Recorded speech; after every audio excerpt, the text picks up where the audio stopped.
السلام علیکم ورحمۃ اللہ وبرکاتہ۔ الحمد للہ رب العالمین، والصلاة والسلام علی امام الانبیاء والمرسلین۔ فقال اللہ تعالی فی شان حبیبہ فی القرآن المجید، فاعوذ باللہ من الشیطان الرجیم، بسم اللہ الرحمن الرحیم۔ ان اللہ وملائکتہ یصلون علی النبی یا ایھا الذین آمنوا صلوا علیہ وسلموا تسلیما۔ اللہم صل علی سیدنا و شفیعنا و حبیبنا و طبیبنا و مولانا محمد وعلیہ وصحبہ افضل صلواتک و عدد معلوماتک و بارک وسلم۔ آج ہم عمرے کے بارے میں گفتگو کریں گے۔ لفظ عمرہ قرآن شریف میں دو جگہ آیا ہے۔ وَأَتِمُّوا الْحَجَّ وَالْعُمْرَةَ لِلَّهِ، اور حج اور عمرہ اللہ کے لیے پورا کرو۔ عمرہ لفظ عمر سے نکلا، جس کے معنی زندگی کے ہیں۔ زندگی میں ایک مرتبہ کرنا یہ سنت ہے، اس لیے اس کو عمرہ کہتے ہیں۔ رسول پاک صلی اللہ علیہ وسلم ارشاد فرماتے ہیں،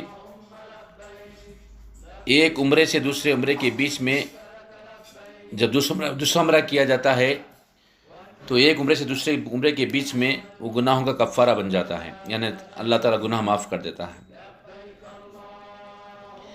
اور ایک حدیث شریف میں رسول پاک صلی اللہ علیہ وسلم ارشاد فرماتے ہیں، جس نے رمضان المبارک میں عمرہ کیا تو گویا اس نے میرے ساتھ حج کیا۔ یہ حدیث شریف بخاری اور مسلم میں۔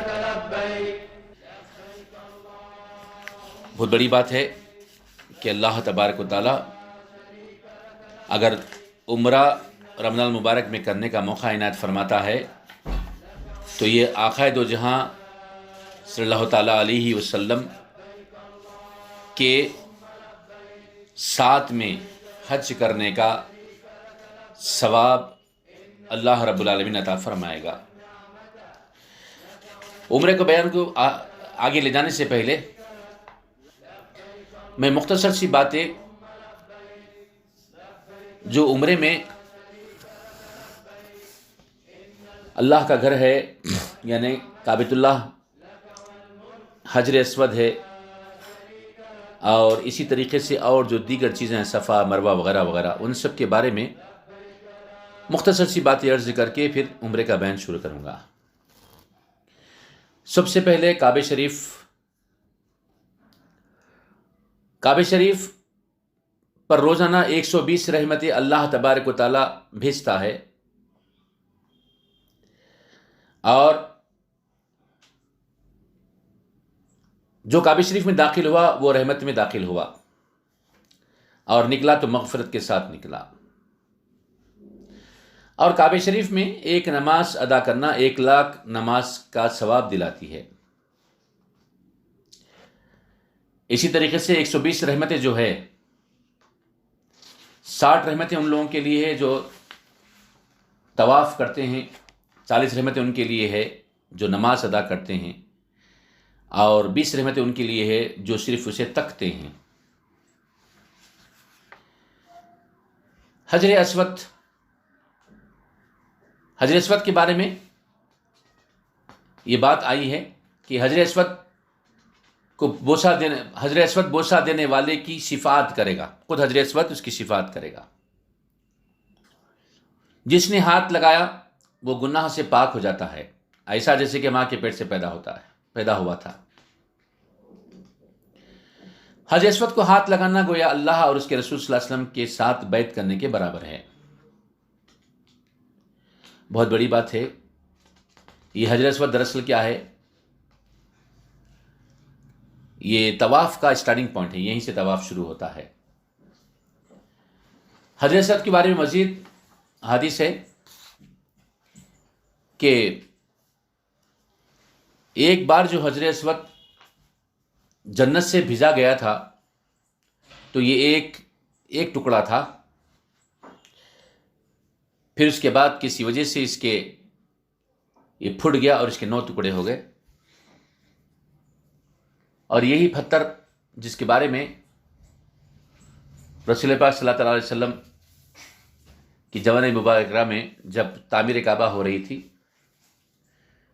تو اس وقت پر حجر اسود کے بارے میں جو بات طے ہوئی کہ کل صبح میں جو بھی سب سے پہلے حرم شریف میں داخل ہوگا وہ حجر اسود لگائے گا،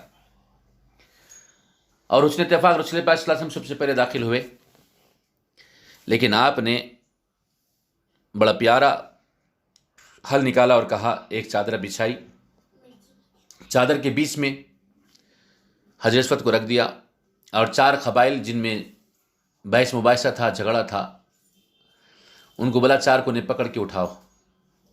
اسی طریقے سے مسئلے کا حل ہو گیا۔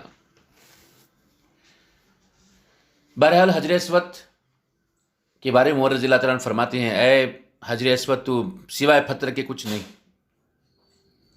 میں اسی لیے تجھے بوسہ دیتا ہوں کہ میرے آقا نے حکم دیا ہے۔ تو بہرکیف حجر اسود بڑا متبرک پتھر ہے، اور یہ پتھر ہی دراصل سٹارٹنگ پوائنٹ ہے طواف کا۔ کعبہ شریف کے 4 کارنر کے کیا کیا نام ہیں؟ سب سے پہلے جو جہاں سے طواف شروع ہوتا ہے وہ ہے حجر اسود، رکن حجر اسود، اس کے بعد ہے رکن عراقی، پھر اس کے بعد ہے رکن شامی، پھر اس کے بعد ہے رکن یمنی۔ 4 کارنر کے 4 نام ہیں۔ رکن یمنی اور رکن اسود کے بیچ میں طواف کرنے والے ربنا آتنا فی الدنیا حسنہ وفی الآخرۃ حسنہ وقنا عذاب النار وادخلنا مع الابرار یا عزیز و یا غفار یا رب العالمین پڑھتے ہیں۔ اب اس کے بعد آئیں ملتزم، یعنی کعبہ شریف کے دروازے کے نیچے جو حصہ ہے جہاں پر لوگ ہاتھ لگا کے دعا کرتے ہیں وہ ملتزم ہیں۔ اسی طرح اس کے بعد ہے مقام ابراہیم۔ تمام مقامات میں اللہ کو محبوب وہ جگہ ہے جو ملتزم اور مقام ابراہیم کے درمیان، جس نے مقام ابراہیم کے پیچھے 2 رکعت نماز ادا کرے گا اس کے اگلے پچھلے گناہ معاف کر دیے جاتے ہیں۔ مقام ابراہیم ہے کیا؟ مقام ابراہیم میں ایک پتھر ہے جس میں ابراہیم علیہ السلام کے قدم کے نشان ہیں۔ وہ پتھر جو تعمیر کعبہ میں ساتھ ساتھ رہا، اس نے دعا کی کہ میں رہتی دنیا تک یاد کرا جاؤں، تو اللہ تبارک و تعالیٰ نے اس پتھر کو موم بنا دیا۔ ابراہیم علیہ السلام کے پیر اندر اتر گئے جیسے موم میں اترتے ہیں، پھر اس کے بعد آپ پیر نکالنے کے بعد وہ سخت ہو گیا، اور دونوں پیر کے نشان ابراہیم علیہ السلام کے اس میں موجود ہے، وہی مقام ابراہیم ہے۔ اب اس کے بعد ہے حتیم۔ حتیم ایک سیمی سرکولر وہ چیز جو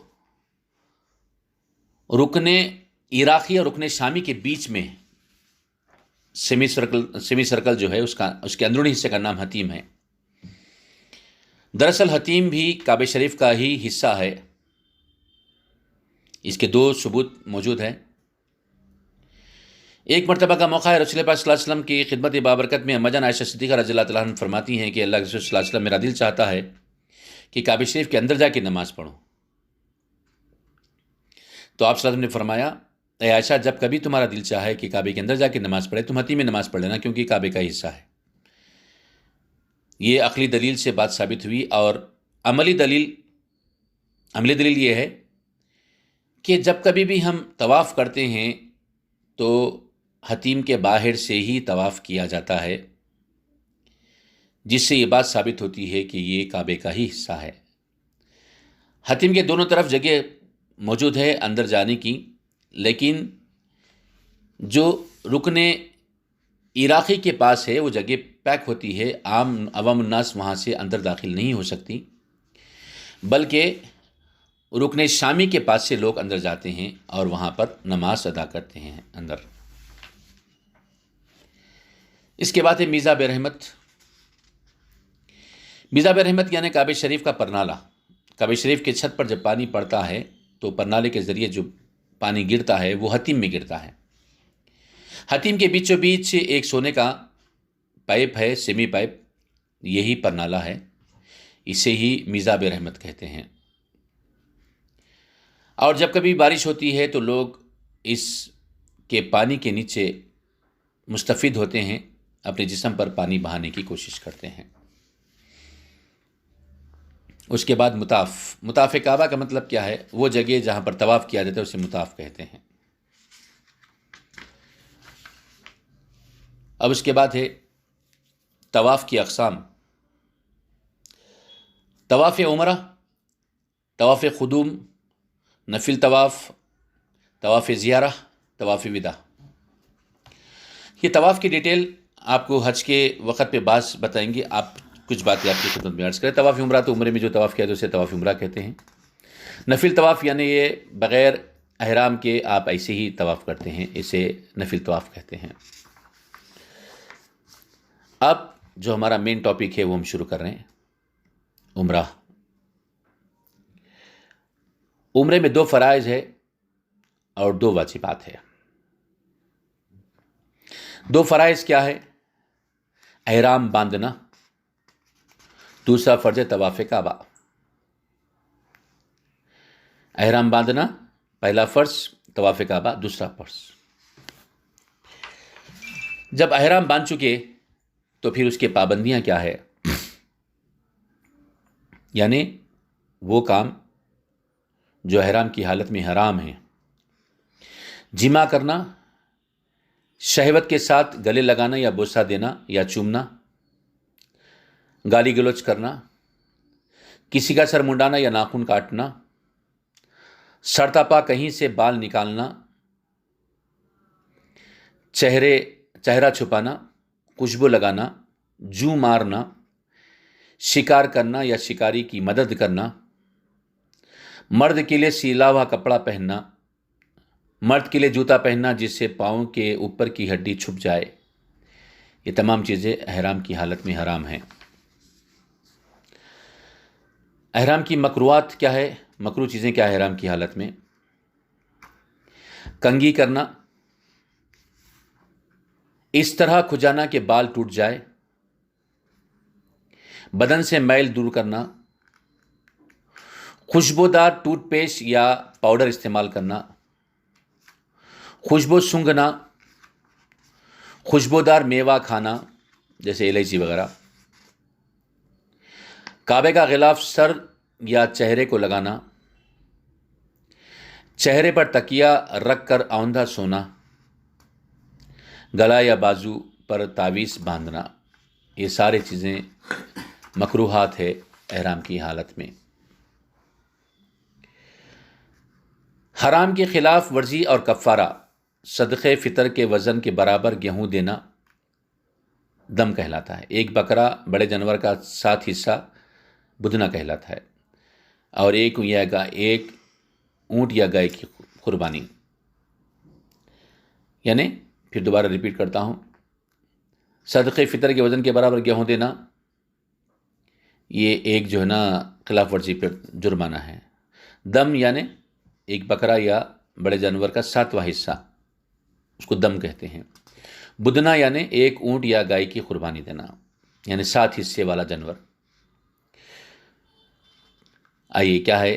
تھوڑی سی خوشبو لگانا. کفارہ فطرے کے وزن کے برابر گیہوں دینا ہے. خوشبو تھوڑی سی لگایا ہے تو اس کے لیے صدقے فطر کے برابر گیہوں دے دینا.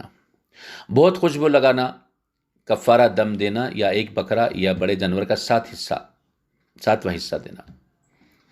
بہت ساری خوشبو لگایا تو یہ پینالٹی ہے. مرد پاؤں کی ہڈی چھپانے والا جوتا پہننا، یہ بھی جو ہے نا جائز نہیں ہے. کفارہ مسلسل 12 گھنٹے یا زائد دم، پھر 12 گھنٹے سے کم تو صدقہ دیں. پھر اس کے بعد یہ تو احرام باندھنا ہوا. احرام باندھ لیے. احرام باندھنے کے بعد کیا ہوتا ہے؟ احرام باندھ لیا تو نیت کرنا پڑتا ہے 2 رکعت نفل نماز پڑھ کے. نیت کیا کریں گا؟ اللہم انی ارید العمرہ فیسرھا لی فتقبلھا منی. اے اللہ میں نے عمرے کا ارادہ کیا تو اسے آسان فرما اور میری جانب سے قبول فرما. 2 رکعت نفل نماز پڑھ کے یہ نیت کریں گا اور بآواز سے بلند لبیک اللہم لبیک لبیک لا شریک لک لبیک ان الحمد والنعمت لک والملک لا شریک لک، یہ 3 مرتبہ پڑھیں گا تو احرام کی پابندیوں میں داخل ہوگا. یعنی احرام باندھا اور نفل نماز پڑھ کے نیت کرنے کے بعد 3 مرتبہ تلبیہ پڑھا تو احرام کی پابندیوں میں داخل ہو گیا. اب اکثر آپ سن چکے ہیں کہ اگر عمرے کے سفر کے لیے جا رہے ہیں تو نیت کب کرنا؟ گھر میں نفل نماز پڑھ لینا، احرام باندھ لینا اور جہاز میں بیٹھنے کے بعد جہاز اپنا سفر شروع کرے آدھے پون گھنٹے کے بعد آپ نیت کر لیں، وہ مناسب ہے. کیوں؟ اکثر ایسا دیکھا گیا ہے کہ لوگ گھر سے ہی نیت کر کے جاتے ہیں، ایئرپورٹ جانے کے بعد معلوم پڑتا ہے کہ ٹیکنیکل خرابی کی وجہ سے جہاز آج نہیں اڑے گا، کل اڑے گا، تو وہ احرام کی پابندیوں میں ہی رہیں گے. اسی لیے احرام باندھے، نفل نماز پڑھ لے، لیکن نیت جہاز میں سوار ہونے کے بعد کچھ سفر طے ہونے کے بعد کریں. یہ مکمل بات احرام کی ختم ہوئی. اب آئیے سفر عمرہ میں ہم اللہ کے گھر کو کعبۃ اللہ پہنچ گئے. پہنچنے کے بعد وہاں پر طواف کرنا ہے. رسول پاک صلی اللہ علیہ وسلم ارشاد فرماتے ہیں جب کعبہ شریف پر پہلی نظر پڑے گی تو جو بھی دعا مانگے وہ قبول ہوتی ہے. بزرگان دین اولیاء اعظام نے بڑا آسان طریقہ بتلایا ہے.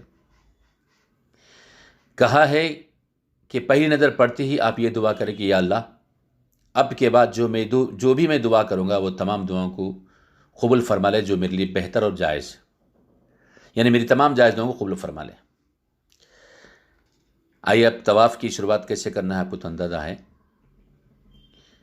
آپ حجر اسود کے پاس پہنچیں گے اور وہاں پر نیت کریں گے اللہم انی ارید طواف بیت اللہ شریف 7 اشواط فیسرہ لی فتقبلہ منی.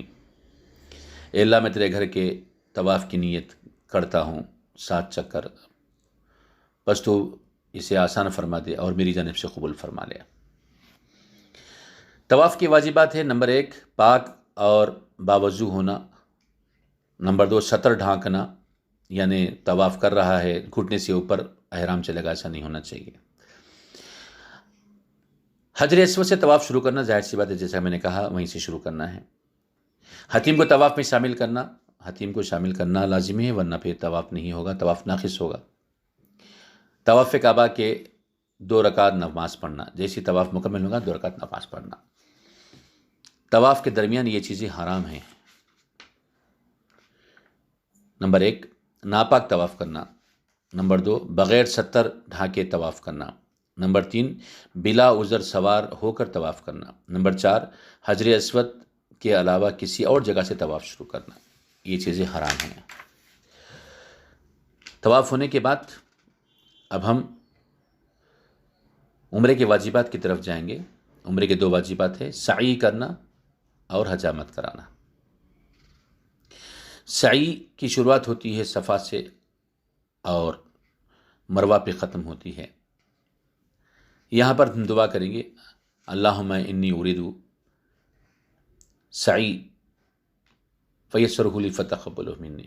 اے اللہ میں سعی کا ارادہ کرتا ہوں تو اسے آسان فرما اور قبول فرما. سعی صفا سے ہی شروع ہوگی. صفا حرم شریف سے ہم طواف مکمل کر کے جب آئیں گے زمزم پی کے نماز وغیرہ پڑھ کے تو حرم شریف کی پیٹ رہے گا تو سیدھے جانب جو پہاڑ ہے جو کہ کسی قدر زیادہ نظر آتا ہے، اونچا پہاڑ ہے، وہ صفا ہے. اور وہاں سے پھر مروہ. صفا مروہ کے لیے کیا ہے؟ صفا سے شروعات ہوگی، مروہ پہ جائیں گے تو 1 چکر مکمل ہو جائے گی، پھر مروہ سے پھر صفا آئیں گے تو 2 چکر، پھر مروہ سے پھر صفا پہ آئیں گے تو 3 چکر. اس طریقے سے 7 چکر ہے اور شروع ہوں گا صفا پہ تو پھر مروہ پہ یہ ختم ہوگا طواف. جیسے ہی صحیح ختم ہوگی، جیسے ہی ختم ہو جائے گا پھر حجامت کروا لیں. حجامت آپ یا تو حلق کروائیں یا قصر کروائیں. قصر مطلب آپ تھوڑے سے بال کٹوائیں، اور حلق مطلب مکمل طور پہ آپ اپنے پورے سر کے بال نکال دیں۔ یہ ہمارے جو ہے نا ضروری چیزیں ہیں۔ اب آئیے صحیح کے واجبات کیا ہیں۔ عمرے کی صحیح احرام میں کرنا، صحیح صفا سے آغاز اور مروہ پہ ختم کرنا، صحیح کے ساتھ چکر کرنا۔ اس کے مکروہات کیا ہیں؟ صفا و مروہ کے اوپر چڑھنا، بغیر ضرورت تاخیر کرنا، صحیح کے دوران بات کرنا، سب ستونوں کے بیچ تیز نہیں چلنا۔ سب ستونوں کے بیچ تیز چلنا ہے، سب ستون یعنی بین غزرین، وہاں پر اپنی رفتار کو کسی قدر بڑھانا ہے۔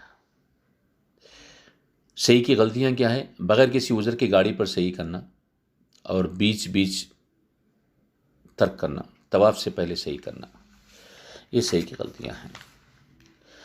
تو بہرحال یہ مکمل طور پہ باتیں ہوئی 2 فرائض عمرے کے اور 2 واجبات۔ اسی طریقے سے عمرے کا بیان ختم ہوا۔ انشاءاللہ ثم انشاءاللہ آئندہ کے بیان میں ہم حج سے متعلق تفصیل سے بات رکھیں گے۔